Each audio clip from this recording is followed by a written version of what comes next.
wanted to talk to you today about creative confidence. I'm going to start way back in the 3rd grade at Oakdale School in Barberton, Ohio. I remember one day my best friend Brian was working on a project. He was making a horse out of the clay that our teacher kept under the sink. And at one point, one of the girls that was sitting at his table, seeing what he was doing, leaned over and said to him, "That's terrible. That doesn't look anything like a horse." Right? And Brian's shoulders sank, and he wadded up the clay horse and he threw it back in the bin. I kind of never saw Brian do a project like that ever again. And I wonder how often that happens, you know? It seems like when I tell that story of Brian to my class, you see, a lot of them want to come up after class and tell me about their similar experience, how a teacher shut them down or how a student was particularly cruel to them. And they some kind of opt out of thinking of themselves as creative at that point, right? And I see that opting out that happens in childhood, and it moves in and becomes more ingrained even by the time you get to adult life. So we see a lot of this. You know, when we have a workshop or we have clients in to work with us side by side, eventually we get to the point in the process it's kind of fuzzy or unconventional. And eventually these big shot executives whip out their BlackBerries and they say they have to make really important phone calls and they head for the exits. And they're just so uncomfortable. When we track them down and ask them what's going on, they say something like, "I'm just not the creative type." But we know that's not true. If they stick with the process, if they stick with it, they end up doing amazing things. And they surprise themselves just how innovative they and their teams really are. So I've been looking at this kind of fear of judgment that we have, you know, that you don't do things, you're afraid you're going to be judged. If you don't, you know, say the right creative thing, you're going to be judged. And I had a major breakthrough when I met the psychologist Albert Bandura. I don't know if you know Albert Bandura, but if you go to Wikipedia, it says that he's the 4th most important psychologist in history. You know, like Freud, Skinner, somebody in Bandura. Bandura is 86, and he still works at Stanford. He's just a lovely guy. And so I went to see him because he's just worked on phobias for a long time, which I'm very interested in. He had developed this way, this kind of methodology that ended up curing people in a very short amount of time. Like in 4 hours, he had a huge cure rate of people who had phobias. And we talked about snakes. I don't know why we talked about snakes. We talked about snakes and fear of snakes as a phobia. And it was really enjoyable, really interesting. He told me that he'd invite the test subject in, and he'd say, "You know, there's a snake in the next room, and we're going to go in there." And to which he reported that most of them replied, "Hell no, I'm not going in there." Certainly if there's a snake in there. But Bandura has a kind of a step-by-step process that was super successful. So he'd take people to this like two-way mirror looking into the room where the snake was, and he'd get them comfortable with that. And then through a series of steps, he'd move them, and they'd be standing in the doorway with the door open, and they'd be looking in there, and he'd get them comfortable with that. And then many more steps later, kind of baby steps, they'd be in the room, they'd have like a leather glove, like a welder's glove on, and they'd eventually touch the snake. And when they touched the snake, everything was fine. They were cured. In fact, everything was better than fine. These people who had lifelong fears of snakes were saying things like, "Look how beautiful that snake is." And they were holding it in their laps, right? Bandura calls this process guided mastery. I love that term, guided mastery, right? And something else happened. These people who went through the process and touched the snake ended up having less anxiety about other things in their lives, right?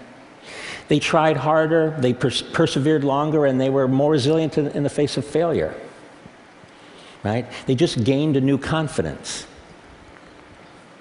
And Bandura calls that confidence self-efficacy, right? The sense that you can change the world and that you can attain what you set out to do.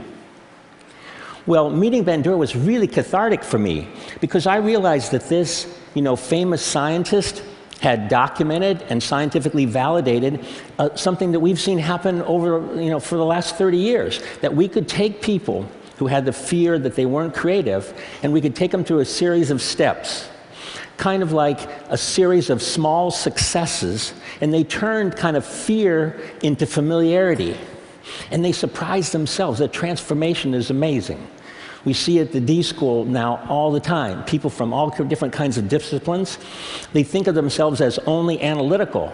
And they come in, and they go through the process, our process, they build confidence, and now they think of themselves differently. And they're totally emotionally excited about the fact that they walk around thinking of themselves as a creative person. Right? So I thought one of the things I'd do today is take you through, and show you what this journey looks like. To me, that journey looks like Doug Dietz. Doug Dietz is a technical person. He designs medical imaging equipment, large medical imaging equipment. He's worked for GE, and he's had a fantastic career. But at one point, he had a moment of crisis. He was in the hospital looking at one of his MRI machines in use when he saw a young family and his little girl. And that little girl was crying and was terrified. And Doug was really disappointed to learn that nearly 80% of the pediatric patients in this hospital had to be sedated in order to deal with this MRI machine. Right? And this was really disappointing to Doug because before this time, he was proud of what he did. He was saving lives with this machine. But it really hurt him to see the fear that this machine caused in kids. About that time, he was at the D School at Stanford taking classes. He was learning about our process, about design thinking, about empathy, about iterative prototyping. And he would take this new knowledge and do something quite extraordinary. He would redesign the entire experience of being scanned. And this is what he came up with. He turned it into an adventure for the kids. He painted the walls and he painted the machine, and he got the operators retrained by people who know kids, like, children's museum people. And now, so when the kid comes, it's an experience. And they talk to him about the noise and the movement of the ship. And when they come, they say, okay, you're going to go into the pirate ship, but be very still because we don't want the pirates to find you. Right? And the results were super dramatic. Right?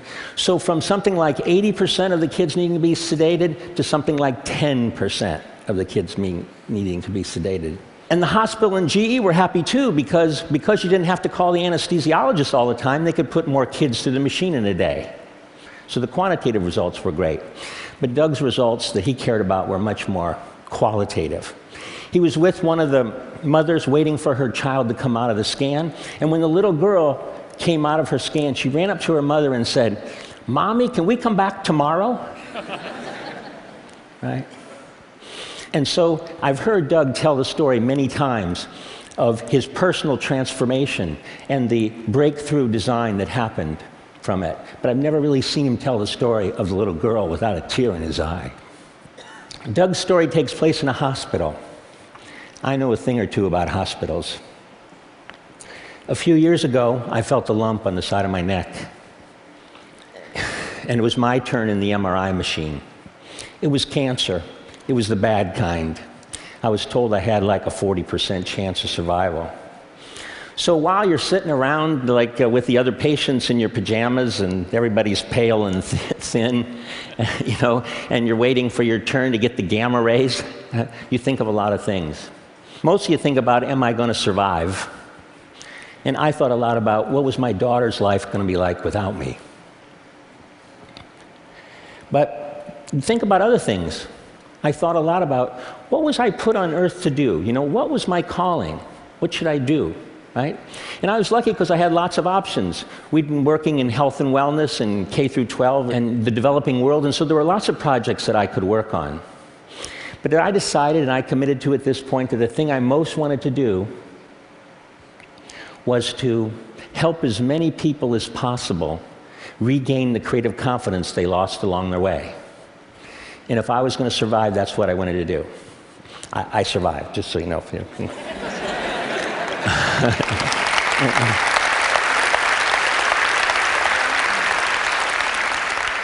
I really believe that when people gain this confidence, and we see it all the time at the D School and at IDEO, that they actually start working on the things that are really important in their lives. We see people quit what they're doing and go in new directions. We see them come up with more interesting and more ideas so that they can choose from better ideas. And they just make better decisions. So I know at TED you're supposed to have a change the world kind of thing, isn't that? Everybody has a change the world thing. If there is one for me, this is it, to help this happen. So I hope you'll join me on my quest. You as kind of thought leaders, it would be really great if you didn't let people divide the world into the creatives and the non-creatives like it's some God-given thing. And to have people realize that they're naturally creative, and that those natural people should let their ideas fly. That they should achieve what Bandura calls self-efficacy, that you can do what you set out to do, and that you can reach a place of creative confidence and touch the snake. Thank you.